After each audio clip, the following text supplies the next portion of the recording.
Welcome back to M Hood Fishing, everybody. It is 3:15 a.m. on a Monday morning right now. Pressed for time because, well, let me tell you something.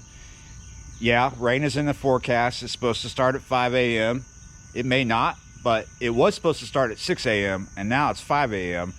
For 2 days in a row, they've called for severe weather, and it never really happened. Maybe somewhere around here, but not where I'm at. So got to play it as such. I am ahead of myself. You're seeing this on a Thursday. Yeah, you're right. Why am I so ahead of myself? Well, I like to be ahead of myself, but there's a lot of rain days this week. They might not be real rain days, but right now on paper it says rain days. So we are way ahead of the game here.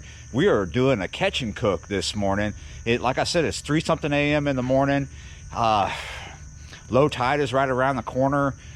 We have just a little bit of time. Should be able to work out. Come on, I know what to do. At the moment, the forecast overall for the day is 80% chance of precipitation. We got like 2 hours of bad rain, supposedly starting at 5 a.m. this morning, and then later on in the day, it's supposed to be bad with boomers and more rain. But will that really happen? I don't know. But I know what to do to make this catch and cook happen. So let's go. We are absolutely not messing around this morning. We are not going on some big adventure. We are going to the closest best spot on the river. Wow, it has rained enough to put a big puddle in the middle of this road. We are here. We are standing in water already. We are going to be fishing in a lot of water. We're going to be standing in it. Low tide isn't for about 4.5 hours away. So it's not going to be a very significant low tide. It's going to be about half as what it was yesterday.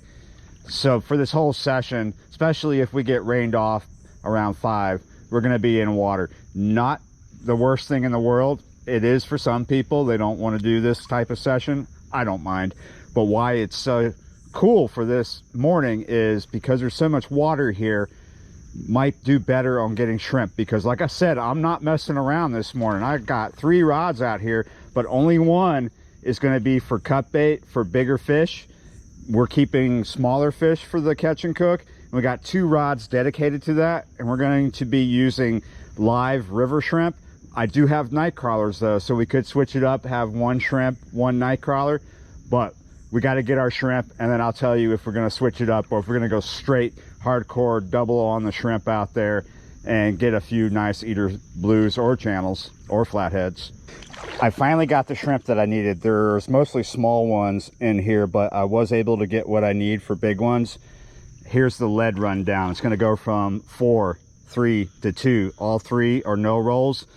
We got a 6 octopus style circle hook here for the cut bait, which is a piece of mullet.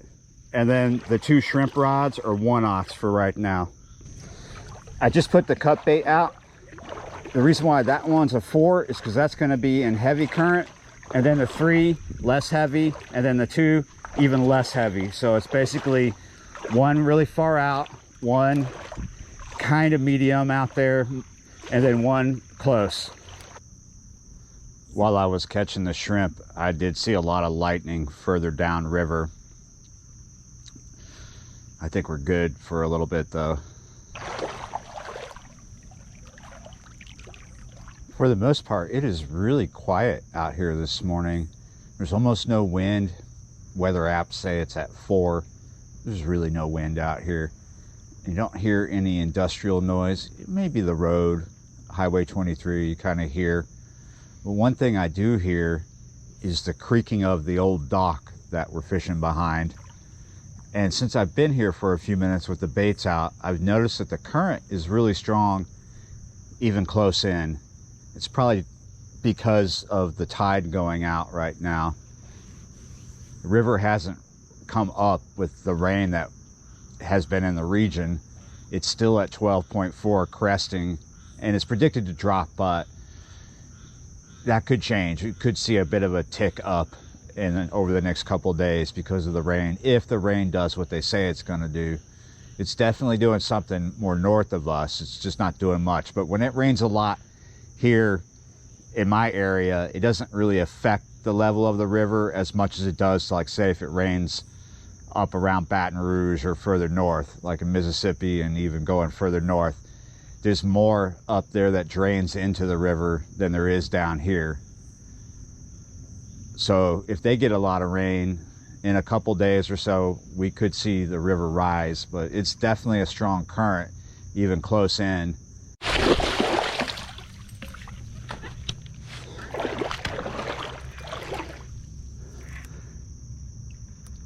I was going over to the trailer to do a battery swap.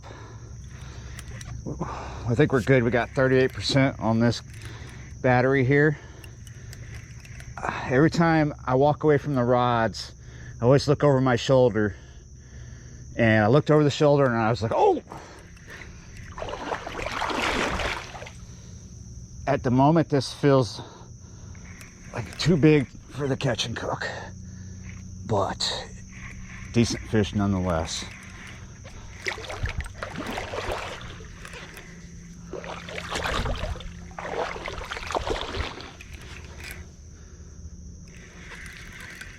As soon as we get him out of that current, which he's coming out of it now, might feel like a lighter fish. He's just coming in right now. I've got this rod almost horizontal to keep his head turned so I can get him past some obstacles. There's a little bit of power right there. I'm playing him underneath my other lines as well. Oh, he's over here under a overhanging willow branch. You can hear him thrashing. Get him over here to us.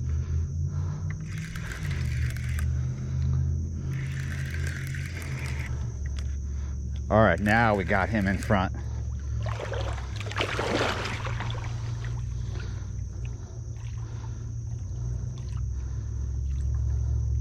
But it's looking like a decent blue cat right there. Oh yeah, definitely 20-pound class or a little better.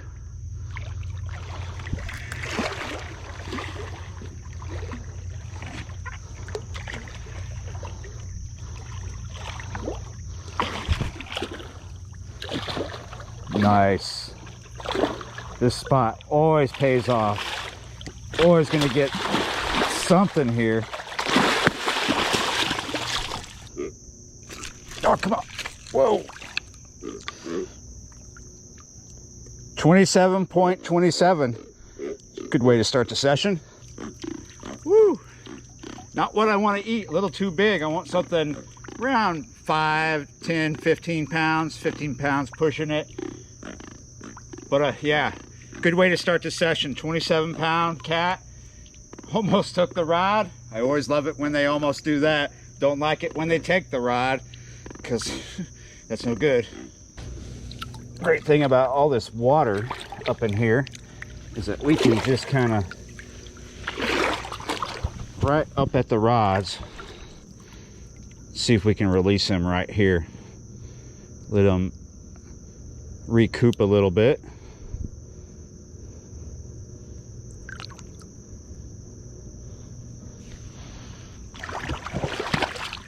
Walk with them a second. This one's just going to keep getting big, let me tell you. He's got it. Oh. Come on, just take it.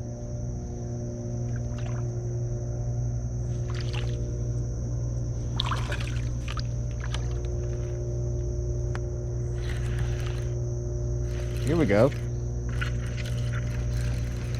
Ooh, maybe this will be a catch and cook after all, because this is feeling small. Hopefully it's not too small. It's got a little bit of a fight. I am getting really low on good sized shrimp to fish with. I'm having to load the hooks up with medium and small, which come off sometimes when you cast.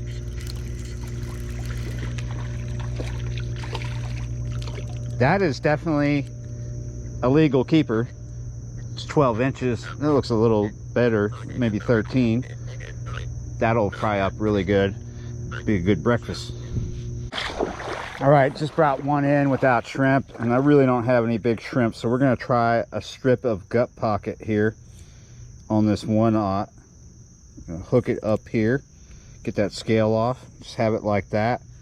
See if we can catch another eater. That lightning's getting close. I don't think we're gonna be here much longer.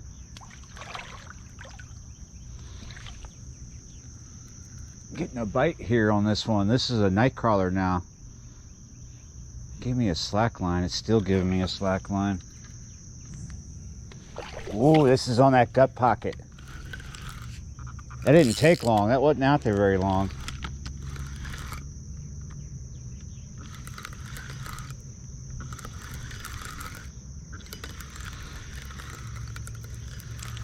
We're getting into pre-dawn too. Oh, you know, I didn't think I was bringing in something that could do that. Did you hear that noise out there?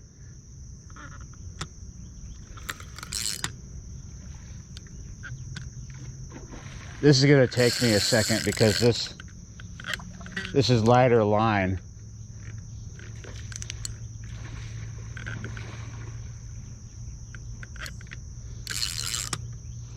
I thought we had another eater here, but apparently we have something much bigger than that.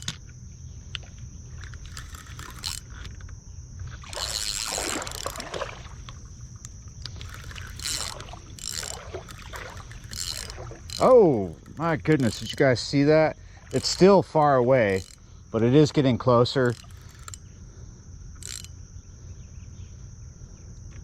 This is like 25-pound test, and it's a 1/0.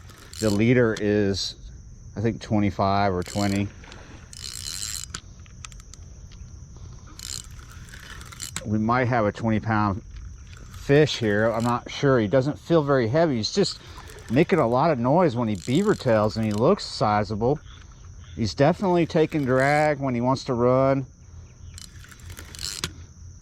Definitely bending the rod. He is... Are you over this line?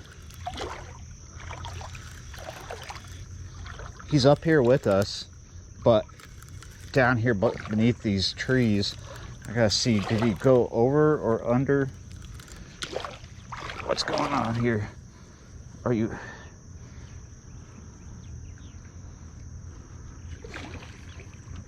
He's gotta do some stuff here. Twisting around this line. There we go, we got him.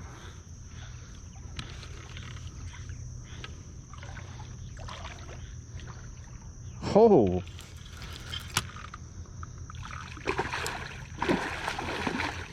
on a little strip of gut pocket. That is a decent blue cat for that.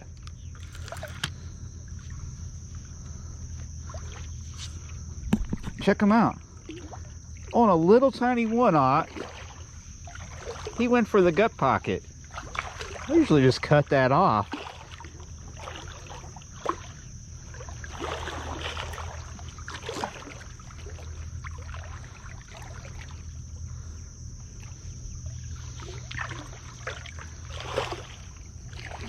Trying to get him a little closer. Just kind of play him right up into here. It's the beauty of all this water. It's not always fun to be standing in water for your whole session, but it has its advantages. Yeah, that is a 20-pound class fish or better right there, like the last one that we got. There we go. All right, guys, let's deal with it. Whoa. Almost out of the 20-pound class. 29.28 on a piece of gut pocket.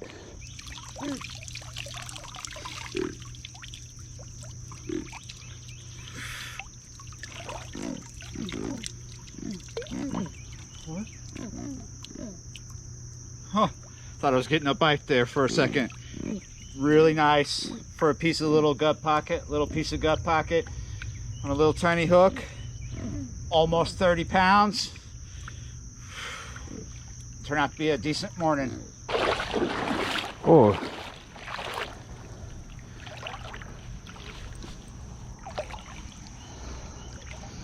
He's just hanging out. Sometimes it takes him a little bit of effort to reorientate.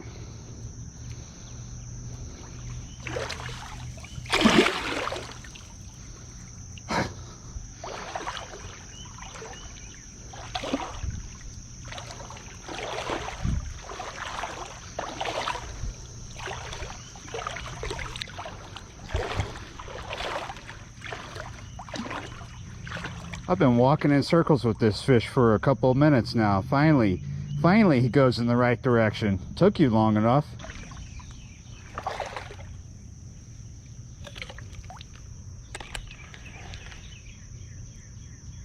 Got him. I switched from night crawler back to river shrimp. Well, actually grass shrimp, because both species are here. It's mostly grass shrimp that I just caught. I loaded it up.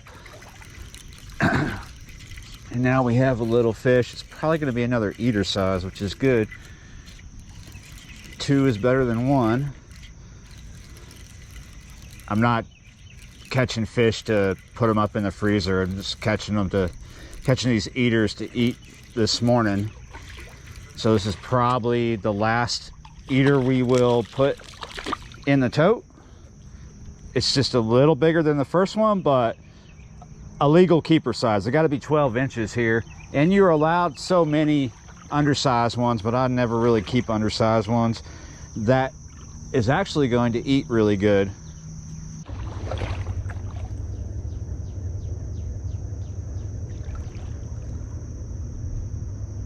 Well, that was definitely a hit right there on the cut bait rod. I don't know if you guys saw the tip do what it did.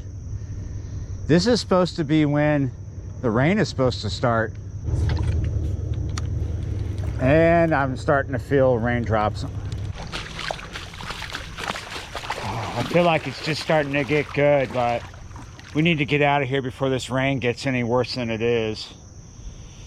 I want to stay, but I've already cut the fillets. I've already got the oil heating up, and now I am ready to roll, and I'm more than ready to eat breakfast. I'm starving now. Keeping this really simple.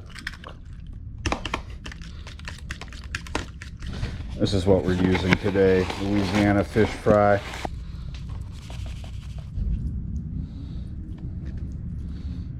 Really simple. You just dip it in the egg and milk, dredge it through the cornmeal, this frying mix. Starting all over here with the eggs. We're gonna make scrambled eggs. Doing 4 eggs. Put a little bit of milk in there. Of course, got to do that. Beat them up real nice. Get them all folded in there. Good amount of butter. Everything is a little out of whack. We're doing the eggs first because I had the wrong burner on. I had the back burner on when I needed the front one on. We should be good now. Yeah. All right.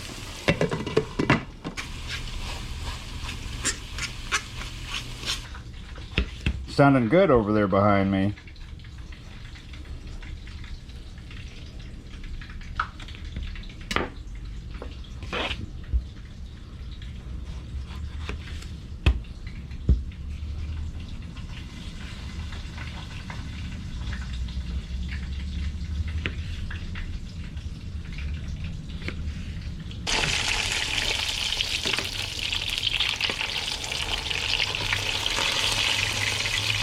These are almost done. I had that oil pretty hot this time.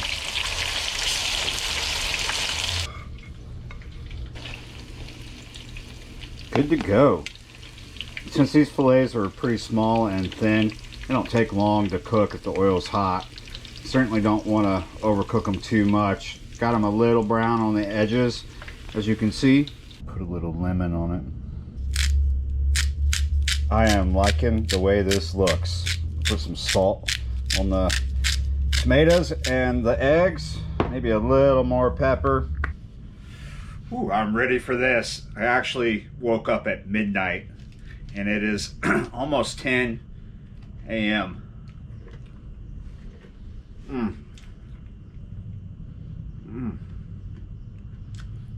Wow, I really like the fish fry. Let me talk without my mouth being full. I really like the fish fry. The fish actually tastes really good too, but the fish fry is good. It's one of my favorites.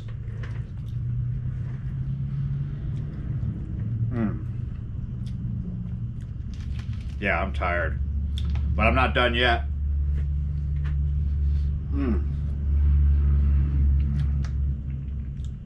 This will give me a little bit of energy. I can't eat it all. If I eat it all right now, because it's a bit much for a breakfast for me. I don't usually eat this much for breakfast. But just a little bit of this right now will keep me going for a little bit. That is good. Oh, yeah, you're right, guys. I tell you what, I'm going to finish that here in a second. I want to edit this video. Thanks for watching, subscribing, and I'll see you next time.